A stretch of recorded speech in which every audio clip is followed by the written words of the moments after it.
શું ખરેખર aliens real છે? આવું અમે નહીં પણ અમેરિકાના પૂર્વ રાષ્ટ્રપતિ બરાક ઓબામાએ એક પોડકાસ્ટમાં કહીને દુનિયાભરમાં ખળભળાટ મચાવી દીધો છે, જેના પગલે હવે રાષ્ટ્રપતિ ડોનાલ્ડ ટ્રમ્પે મોટો નિર્ણય લીધો છે. ટ્રમ્પે પેન્ટાગોન અને અન્ય સરકારી એજન્સીઓને આદેશ આપ્યો છે કે એલિયન્સ અને યુએફઓને લગતી તમામ ગુપ્ત ફાઇલો સાર્વજનિક કરવામાં આવે. આ મામલે ટ્રમ્પે ઓબામા પર ગંભીર આરોપ લગાવતા કહ્યું કે ઓબામાએ એલિયન્સ વિશે વાત કરીને ક્લાસિફાઈડ એટલે કે ગુપ્ત જાણકારી લીક કરવાની મોટી ભૂલ કરી છે. So aliens are real. Well, I don't know if they're real or not. I can tell you he gave classified information. He's not supposed to be doing that. He made a big mistake.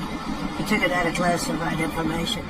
જો કે ટ્રમ્પે પોતે એલિયન્સના અસ્તિત્વ અંગે મિશ્ર પ્રતિસાદ આપતા કહ્યું કે તેઓ પોતે જાણતા નથી કે તે રિયલ છે કે નહીં, પરંતુ લોકોની ભારે ઉત્સુકતાને જોતા હવે આ રહસ્ય પરથી પડદો ઉઠાવવાની તૈયારીઓ થઈ રહી છે.